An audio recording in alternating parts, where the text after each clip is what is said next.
Dear President Zelensky, this is a message directly to you from Polish who's been living in Canada for way over a decade actually, and out west for nearly half of my life. I am nobody, but I am nobody who is observing the reality around me, the reality that influences me and my little family, my son and myself, my son being born here, Canadian. And sometimes I feel the no one, the nobody, the nobodies carry actually maybe the most valuable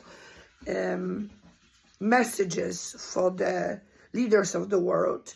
And I hope my message, with the support of TikTok and other social media, can be heard by you. Because, dearest President, with all my deepest respect to you, and with all my understanding of your action at the war of your country for the sovereignty and freedom, which as the Polish part of my heart so very well understands, I need to tell you that I feel you do not really understand what's happening in North America right now. And by North America, I specifically mean US and Canada. Or potentially you having a bad, naive, and incompetent advisors. So let me tell you, we are sinking over here. Middle class is falling in pieces. We have no resources. And no, it's not like that. It's not that there is endless resources that Americans have or Canadians have access to, and we can always pull it through and support the rest of the world. And yes, I completely believe that as leaders of the world, the countries which are also now, well, especially Canada, it's my country, my home as well. There is certain role that these countries are meant to play. Right? Because when you are a leader, you have certain rights, but with rights come what? Responsibilities. What is so often forgotten in modern world, it's often forgotten by the modern conservatives, which is very disappointing, because you would have thought that that group really understands that the nature of that relationship between rights and responsibilities. President Zelensky, please stop turning to the nations out west, particularly on this side of the ocean, with constant requests for money. There is no money. We have no money.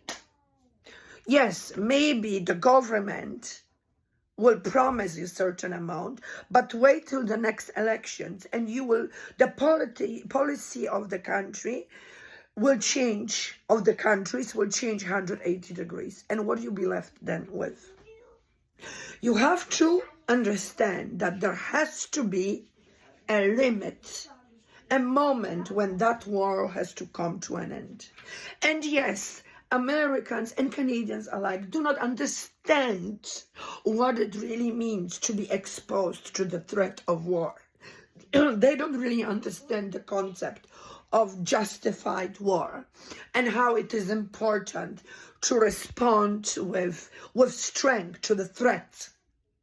After all, Ukraine was attacked, not other way around. And believe me, I understand that you protect the country of my origin, Poland.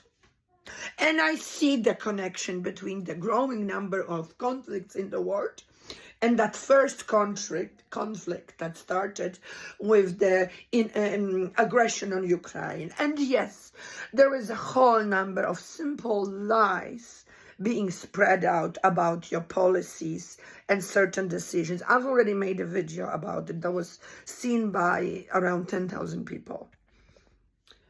So I spoke about that not long ago, but now I have to speak on this side of this coin. This cannot last forever. We are collapsing. The middle class is well, I'm not middle class, so I don't even belong to that group. Being an immigrant, North America was not going to allow you to enter middle class, rarely, if ever. But that's a separate topic. The middle class, so there will be no conversation about middle class, because there won't be any. Be careful so that long term you don't lose this war by miscalculations in regards to the reality of North America. We have nowhere to reach from. There is nothing left. We need money. We need support. And we will be demanding that in our next elections. So now, in Canada and in US alike, and if that's the case, who will be left to support you?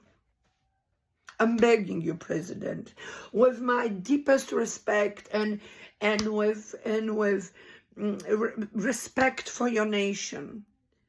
Slava Ukraine, but let's be reasonable. I wish you all the best, and I'm praying for you with my little child every night.